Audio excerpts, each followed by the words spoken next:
What's up, guys? Welcome to another episode of NHBWR, No Holds Barred Wrestling Radio Podcast. I'm your host, Kyle. My co-host, Brandon's not here. He's unfortunately in Buffalo watching the Buffalo Sabres. It's not so unfortunate for him. Yeah, he gets to see one of his heroes, his number get retired, Dominic Hasek. Dominic Hasek, the GOAT, I guess, for Buffalo. Yeah. This is my co-host, Phil, beside me. Hello. He's back. This is take 2 for this episode. This is take 2, guys. We did have another take, but unfortunately the recording didn't turn out so well, and you couldn't hear a word I was fucking saying. It was an interview mode? It was an interview mode, and Phil was the only one basically talking, and you guys didn't want to hear that. Even if we were volume turned all the way up, you wouldn't be able to hear shit. You do not want to hear just me. Yeah, so that was a waste of a half hour of my life.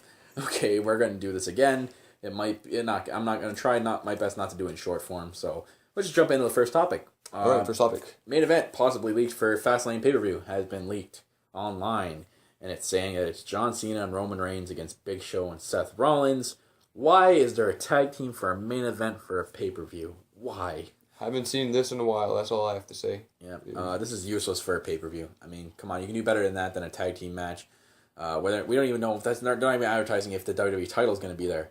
So whether or not Brock Lesnar retains and decides not to show up at that pay-per-view again, like he's done for the last couple of months, or someone in that match is going to have the title, either Seth Rollins or John Cena.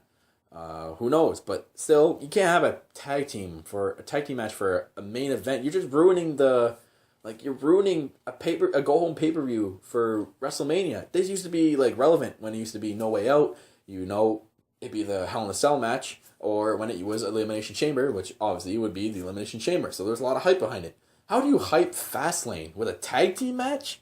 The fuck is this? This match should be saved for like Smackdown or main event or even a Raw like co-main event. Like it shouldn't be a pay-per-view. Or it shouldn't be a pay-per-view main event. On Raw, it'd be a 6-man tag team match. Oh, I see. Teddy Long would love that. He'd be rolling around all over. Anyways, move on to the second bit of news. Y2J does sign a multi-live event deal. Not a multi-contract, like a WWE contract. It's a live event contract, which means that the next 2 months he'll be showing up to at least 20 live events to do wrestling matches, and that's it. No questions asked. There's not any TV deals in the contract. There's no pay-per-view deals in the contract. We don't even know if he's going to be at WrestleMania 31. I'm hoping he's in the Royal Rumble, because you know how he likes to surprise us all. But yeah, he's not even going to be on Raw or SmackDown. It just says he's going to be at live events. No, on his podcast, Talk is Jericho, he's calling himself the anti-Brock Lesnar. Brock Lesnar only appears on TV every once in a while. Chris Jericho appears at every live show. Once in a while. Yeah. It was 2 months of it, but it's crazy. I guess at those live events, he's been wrestling Luke Harper, and apparently they've been stealing the show. Apparently they've been putting on a really good match, which is interesting to see. So a couple of those live events coming up, too, are near us. So yeah, I'd love to see Luke Harper versus Chris Jericho live. I'd love to see that, too. I'm hoping they come near us and we get a chance to go see one of them. And I hope our schedules are open up there. Yeah. Other than that, that's all the news for Y2J. Come back to Royal Rumble, bud, or WrestleMania 31, whatever one you want to do. Be a nice surprise entrant. I want to see WrestleMania 31. Speaking of that, there's more and more news coming out of being, I guess, the match for Bray Wyatt is going to face the Undertaker. I guess with Bray Wyatt's current winning streak and him winning against Dean Ambrose in the ambulance match, they're building him up so that they can start the feud between Bray Wyatt and Undertaker, which I see it being a really good feud. Bad match. Bad match.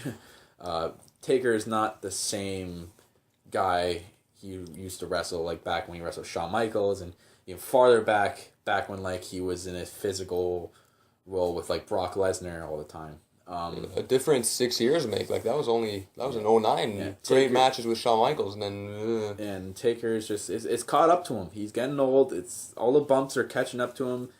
But this has the potential to be a good feud. I like how they're rumoring that it could start at the Royal Rumble, because that just builds a great feud between Royal Rumble and WrestleMania. Like if you're gonna have this type of match, you're gonna have to build a good feud. You can't have he can't be that physical role type person anymore. You gotta build him up into like promos and stuff they can do in ring and just psychological like warfare. They have a good chunk to do it from Royal Rumble to WrestleMania. Oh yeah, 2 months. What's Bray Wyatt's role in the Rumble? Is he in the Rumble or does he have a match? Apparently, he is in the Royal Rumble. He's Okay. one of the participants. So I think maybe I have Undertaker an comes idea back. of what's gonna happen. Yeah, Undertaker's gonna, the dong's gonna go and it's gonna Yeah. screw him, just Yeah. like if you remember Royal Rumble 2003. Taker Kane. did that to Kane, and then Yeah. Booker T threw him over the ropes. Yep. Which is ironic because they used to be tag team partners. But that's unmasked Kane. Other than that, I really hope this feud does break out. I just hope they put on a good match for Christ's sakes. Like Bray Wyatt, he can put on a good match, but with 2015 Undertaker, who knows? Who knows right now? We'll have to see. Other than that, another bit of news. WWE potentially signing a new clothing deal with the brand TapouT. TapouT is made famous in MMA right now. Interesting to see what type of deal WWE is going to sign with TapouT, whether or not it's going to be for a specific superstar or if it's going to be for all the superstars. Yeah. And it's interesting to see how they're going to create these t-shirts, like what designs are going to be on them, because as far as we know, WWE makes their own t-shirts. Yeah. So it's interesting to see that another company is going to come in and team up with WWE to make t-shirts / whatever clothing they want to put out there. Because this is the second time we're recording this, I've had some time to think about it. I'm thinking that what they're gonna do is WWE's gonna have their normal store with their normal merch, and then the TapouT line, and that's so you're gonna have. See, yeah. And then you're gonna have like John Cena's TapouT shirt, Yeah. Cesaro's TapouT shirt, Big Show's TapouT shirt, so on and so forth. If the deal goes down, that's what I If can it does, see happening. I really hope it does go down because that'd be interesting to see because I kind of like the TapouT brand. I don't wear it anymore because I'm not an MMA douchebag.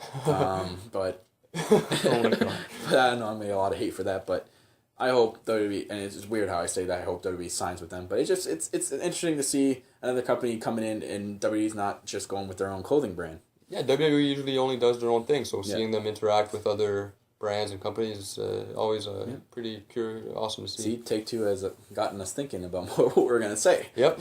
Anyways, moving on to another bit of news. BNB winning the IC title last Monday Night Raw and then loses on Smackdown last week to Cara.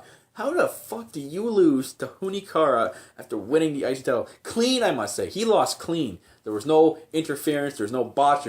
Surprisingly, there was no botch. And he lost to Cara clean. Excuse me. How, and for one thing, what is Sin Cara doing on SmackDown? Isn't he supposed to be on NXT NXT Tag Team Champions with, I think his name's Kalisto? Kalisto wasn't even there.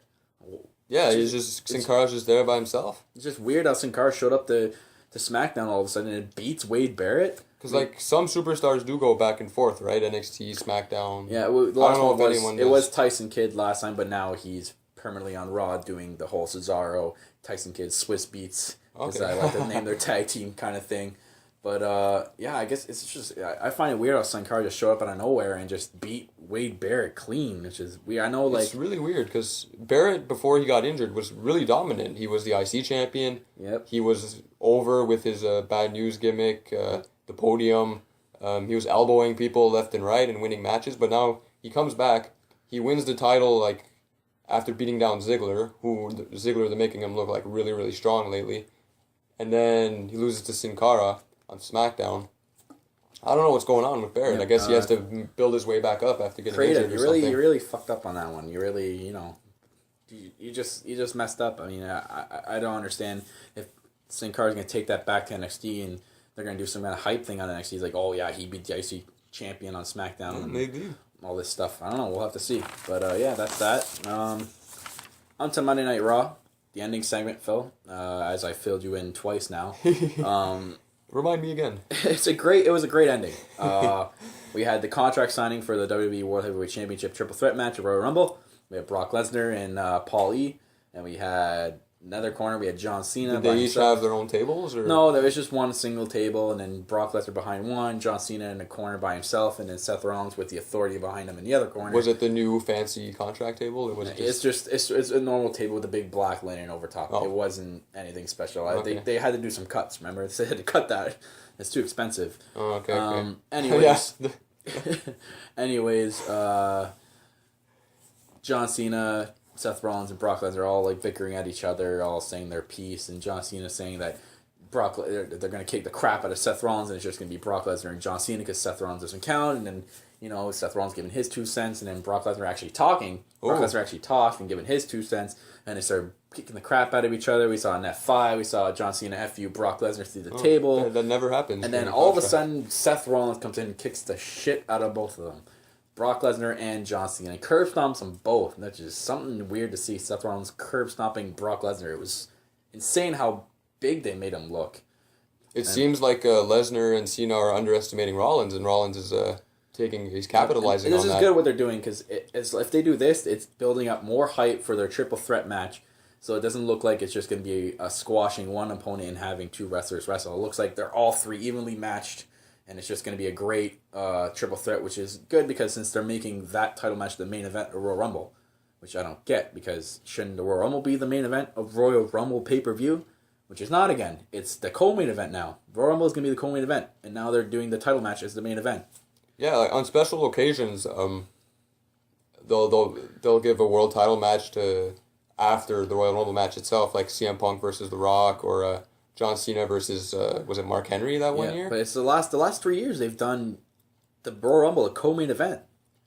Yeah, but I mean co-main event, it doesn't mean anything. Like, you remember how CM Punk said it? He's like, you can build WrestleMania with 3 or 4 main events. Everybody knows that the last match is the actual main event. Yeah. So I'm guessing this year, it's hard to tell. With Lesnar in the main event, he might finish the But so night. far, it kind of makes sense for this year so far, because the triple threat match has more hype than the Royal Rumble itself. I mean, you have Roman Reigns and Daniel Bryan in the Royal Rumble this year, but then you also building up so much hype for this triple threat match. It's gonna overhype the Royal Rumble itself. Yeah. So, but I mean, doesn't matter which match is last. I mean, they're both on the card. I just think Royal Rumble should be the last one. Yeah, makes sense. It should be the last one. It should be the go home thing. The winner pointing at the WrestleMania sign, the fireworks going off, and that should end in pay-per-view. There, done. Put the logo in the little bottom half of the screen, and a pay-per-view. Okay, that should be it. But anyways, that's it. We'll move on here. Macho Man Randy Savage is finally inducted into the Hall of Fame. Oh yeah. Finally, long overdue. Thank God. I mean, I'm happy to see Macho Man in the Hall of Fame. He's definitely been long overdue for this spot. And I guess they're going to focus him as the main guy this year, since it's usually the first inductee who's the main guy into the Hall of Fame. Hulk Hogan is supposed to induct him. Yeah, makes sense. The other member of the Mega Powers, which is, it does make sense.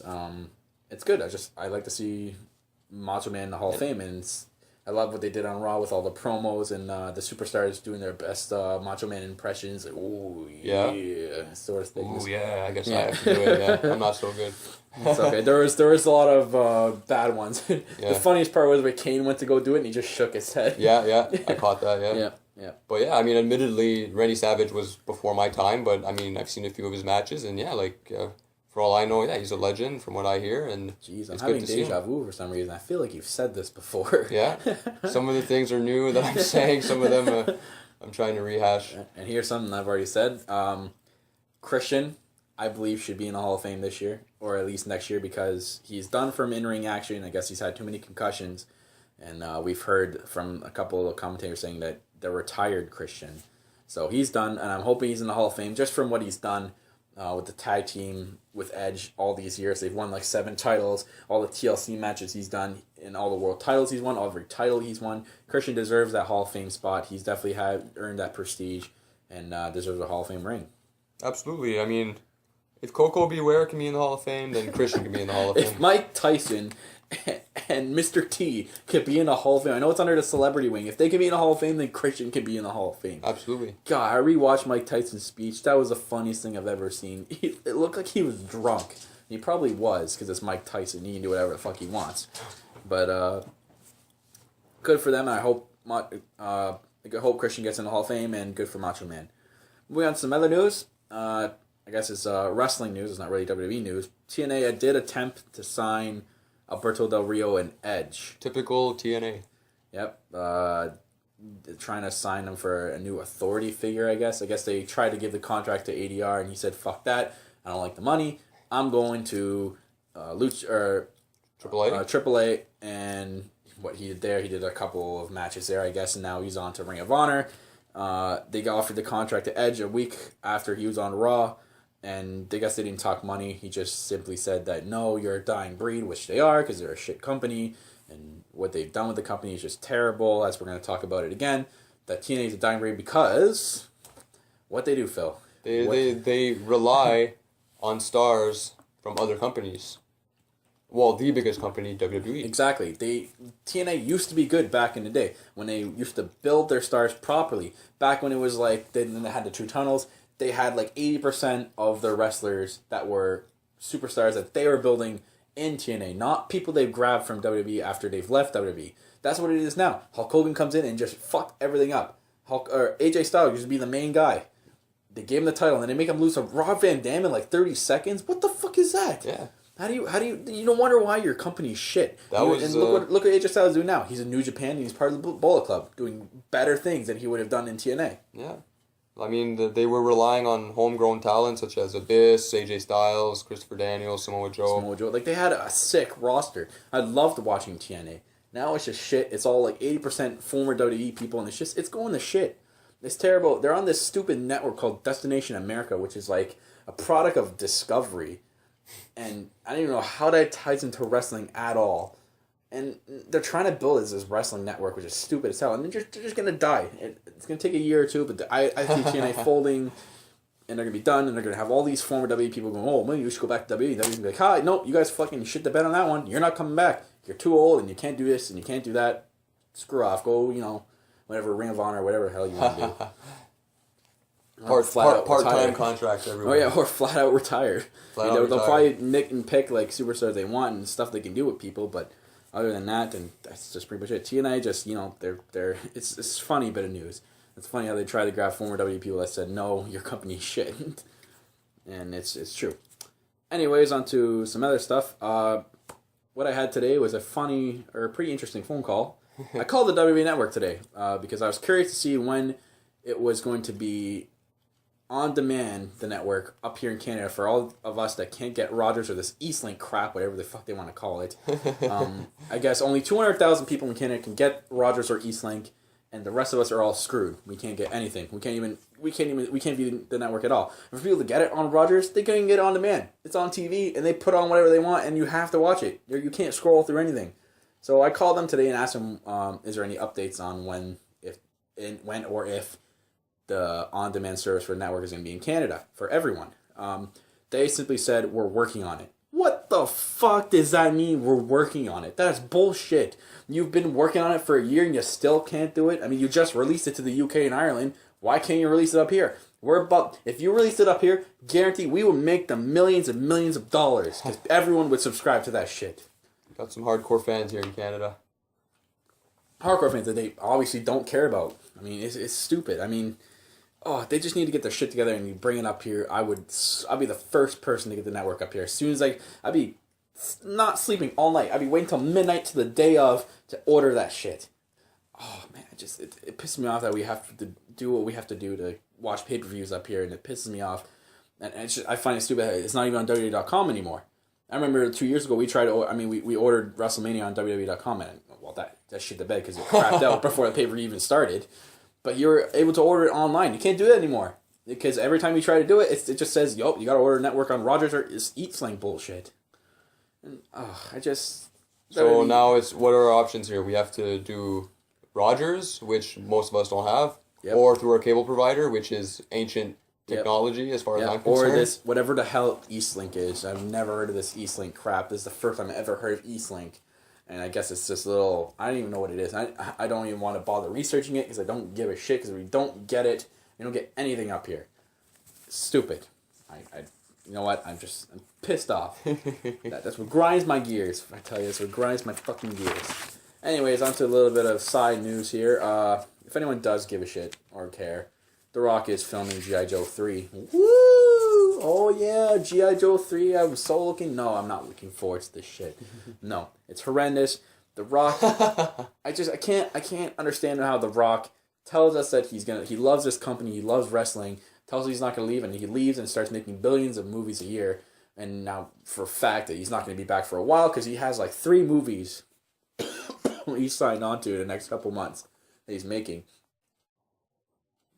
Slash the movies he's already filmed that he has to do red carpets for and releases for, and all this promotional work, which is stupid as hell. I mean, how do you tell us that you're gonna stay with us and you love this company when you do shit like that and you show up once and you hardly kick Rusev's ass because you're not allowed to do anything, and you leave again without just leave and don't tell us anything. Don't even tweet us saying, "Oh, I'll be back some other day." No, you just left. That I didn't like. Like, he comes back, makes fun of Rusev. He's in New York. Everybody loves it. Well, even people watching on TV love it. And then he just leaves. We don't hear from him again. Yeah. I mean, I'd rather have a full-time Rock than a part-time Rock, or like casual appearance Rock. Yeah, I would have just full-time Rock. He's in physical shape. He's in better shape than he was in his entire career, and he's able to do these full-time runs. He chooses Hollywood. Why? I know it's probably it's the money, yeah. But yeah. I hate how he portrays that himself. Oh, it's not about the money. It's about the wrestling. And I love wrestling. Not bullshit. You're all about the money. You're just like Brock Lesnar, Rock. You're a freaking hypocrite. Anyways, on to some other side news. I guess next week is your favorite, Phil, reunion special on Raw. Whatever the hell that means, because we're reuniting, I guess, Ric Flair, HBK, Scott Hall, and Hulk Hogan together, because we know they all had something to do together. It's a reunion. Yay! Yeah, WWE, like, they misname some things, like John Cena fighting for his legacy against Bray Wyatt. Like, no. How is he fighting for his How legacy? is he fighting for his legacy? He's not going to retire after that match if he loses. And then, what was this a few months ago? Live premiere? Or sorry, a season premiere? It's like, you're on every week. You don't have season premieres or season finales. But yeah, now this reunion with Hulk Hogan, special. Shawn Michaels, Scott Hall, and the Geezers Ric reunion Flair. next week of the Geezer legends from past WWE. 4 people who had nothing to do with one another, not at the same time at least. And only Hulk Hogan and Scott Hall, I guess. Yeah. And HBK, well, he joined in the later NWO, so he doesn't even count. I don't know they don't even have anything planned for them. They just said they're going to be on Raw. So what they're going to have, like a little spot on TV is HBK going to have a little DX reunion with Triple H and do some DX comedy acts. And like, we don't know what the hell's going on. Ric Flair going to be drunk as hell again. He's going to freaking fall all over the place. Oh, and like, what's Scott Hall going to do? He's going to say, "Hey, yo," and throw a toothpick at someone. And then Hulk Hogan's going to, come back and promote something that's useless as shit? Like, promote what? Slam Cities? Or promote something else? Promote something that's just horrendous to watch? Hulk Hogan's a promoter, basically. And then, like you said earlier, in the first take of this, Lesnar is going to appear, and yeah, Lesnar's going to say, "Party over, grandpas." Party over, grandpas. It's going to be plural this time. Yep. I forgot about that first take. Gee, see what's going on here? This is what happens when you screw up on the first take. Yep. But anyway, yeah, we botched pretty hard. Don't do interview mode. Do not do it for all you Unless you're doing an do interview. Unless you're doing an interview, do not do interview mode. I fucked up. Okay. You fucked up. I fucked up. Okay. Anyways, on to some other news. AJ Lee is set to return. Finally, your girl AJ Lee, Phil. Yeah, my favorite diva. My favorite diva is obviously Paige, and I'm hoping they come back to feud with each other. But she's returning January 24th at a live event in New Jersey, her hometown. All right. That's easy for her. She doesn't have to travel too far for her first show back. That's the day before Royal Rumble, so I'm hoping we either see, maybe she'll be having a Royal Rumble appearance, or she'll be back on in Raw. the Royal Rumble. Yeah, or she'll be just like Karma was. China. Who surprisingly Karma is now back on TNA. What? As Awesome Kong. Yep, she I didn't made know her that. return, which is I don't watch TNA. Yeah, exactly. Who the fuck watches TNA? Literally, not too many people, right now, I'd rather, what I said earlier, I'd rather watch Slam City with the TV off and just the sound than watch an episode of TNA. Slam City. Yeah, Slam City. It's so gay and horrendous. Anyways, maybe we'll see Royal Rumble or an appearance by AJ Lee at the Royal Rumble or the following night on Raw. But she's back. I'd love to see her in the Diva picture, but what they're doing with Total Divas right now, it's hard to say if she can even do anything with them, because they are having their little stupid matches in the ring that have to do with Total Divas. It's just ruining everything, and it's just like, I want like the match with Paige on Raw. She lost because Tyson Kidd did something with the referee, and she lost by roll up, and it was a really quick match. And it's stuff that Paige has more potential in her to have a good match than this stupid bullcrap. But that's because she's on Total Divas. So all the matches they do on Raw have something to do with the show, and it interacts with the show, and it's just I hate it. It's basically your pee break when you're watching Raw. When you know the Divas are on, you know nothing's going to happen. So just go have a pee or go make popcorn or something. That's your break time. Pretty much. Yep. On to the last bit of news. Smackdown is now on Wednesday nights for all you Canadian fans. Thursdays for Americans, so we get to see it first, and we'll spoil you guys by releasing the spoilers. But then we have the live event people that will watch it live, and you're going to spoil it for us. Yeah. But anyways, it's going to be on Sportsnet 360 at 8 p.m. Eastern Time every Wednesday night, which is good. It's away from that Friday night crap. I mean, they really expected people to watch SmackDown on Friday night, really. Okay, go out. Do I go to a bar or do I go to... It's like, oh, sorry, guys, I can't hang out with you guys. I'm watching fucking SmackDown and watching the horrendous crap on there instead of going out and having fun with my friends. No, I'm going to watch fucking SmackDown on Friday nights. Like, so bad. And anyways, now it's a good night, you put it on Wednesday night. You come home from work, you should stay at home and relax on the couch. What better way to do it than turn on SmackDown and watch the horrendous crap on there for you to go to sleep with. Yeah. Anyways, this week is going to be interesting because Daniel Bryan's back. And it's interesting how they're putting his return match on SmackDown, maybe trying to hype it. I hope they continue that hype, though. I hope they make SmackDown that good every week instead of just hyping it for this weekend and turning to shit again. Yeah, they want higher viewership ratings on SmackDown, so then do good things on SmackDown. It's that simple. Yeah, I haven't watched SmackDown in a while, so I don't even know how bad it is. But I mean, Daniel Bryan's going to be on this week. That's going to get me watching. So that's your chance to show me what SmackDown's all about these days. If it's bad, I'm just going to wait for Daniel Bryan's part, and then it's the only thing I'm going to watch. I'm going to turn it right off. That's the thing. How do you know when he's going to be on, though? Yeah, we'll read the spoilers. That's it. Yeah, I guess so. Yeah, yeah, there you go. But the spoilers. I don't know. I'm not going to read the spoilers this week. I know it's tomorrow, and I haven't read the spoilers. What am I saying? It's happening right now. But I'm not going to read the spoilers tomorrow. I'm going to watch it, and then we'll see what happens, and then I'll give my review on it by the next podcast, which I'm hoping is either before Rumble or going to be at Royal Rumble. I'll try to get it by the night after Royal Rumble. But, yeah, that's it, guys. That's I want to say short version, but it's our half-take version of our second take. I did screw up on the first one. I did put it in interview mode. That was my fault. But this one, you should be able to hear my voice clearly and not just Phil's. I mean, who the hell wants to listen to Phil the entire podcast? Yeah. And it wouldn't make any sense because you wouldn't hear what I'm talking about. And I would just complain about everything. Yeah. No Phil. Follow him at Endng on Twitter. It'll be in the description below. Other than that, guys, that's all the news we have this week. Be sure to tune in before Royal Rumble or at the Royal Rumble for our next podcast. I'm your host, Kyle. That's my co-host, Phil. Hello. And we're gone.